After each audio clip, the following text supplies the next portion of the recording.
Bom, ao longo deste ano, ou pelo menos nos últimos tempos, aquilo que mais me tocou e que talvez tenha mais a ver comigo, com a minha própria biografia pessoal, foi a viagem presidencial.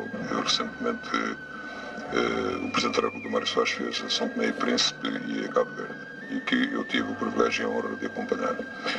E nessa viagem se verificou, ou se confirmou, a vontade das populações africanas de São Tomé e Príncipe e de Cabo Verde de cooperar com Portugal.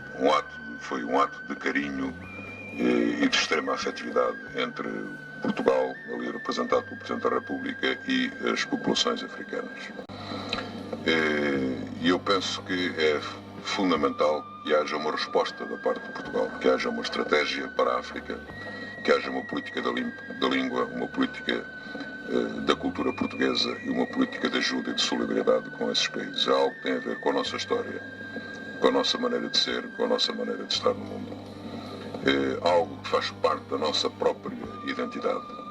Estamos na hora da integração europeia, mas eu penso que Portugal foi a Europa antes da Europa o ser. Eu penso que as descobertas portuguesas, as navegações dos portugueses, criaram as condições para a mundialização dos fenómenos políticos e do próprio comércio e possibilitaram a existência da Europa como tal. E penso que esta dimensão atlântica, a dimensão da cooperação com os países africanos de língua portuguesa, como com o Brasil, são algo que se inscreve muito mais na nossa história e na nossa maneira de ser.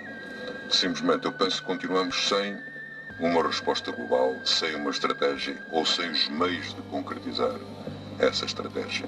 E que não temos mais tempo a perder. Nós não temos de ter medo da concorrência de outros países. Fala-se muito da agressividade da França, da Itália, da Espanha, do próprio Brasil. Eu penso é que nós temos que ter medo apenas de nós próprios, daquilo que nós não formos capazes de fazer.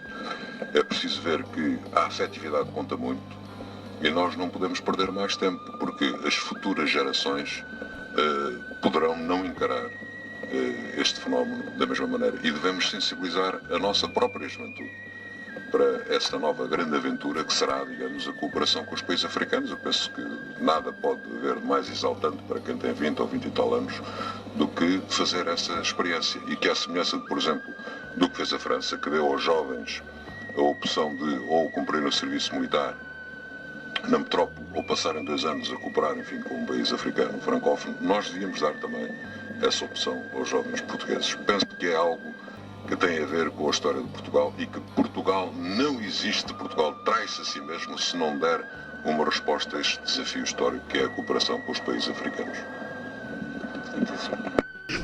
Logo existo, de cócoras, à espera de uma sopa. Um cheiro de jasmim, a brisa nos salgueiros. Entre nós e o futuro, um silêncio nos diz: o saldo somos nós, 30 dinheiros. Pátria minha, quem foi que te não quis? Entre nós e o futuro, a terra e a raiz, e a flor de lamar, e os velhos marinheiros, e o poema onde respira o teu país.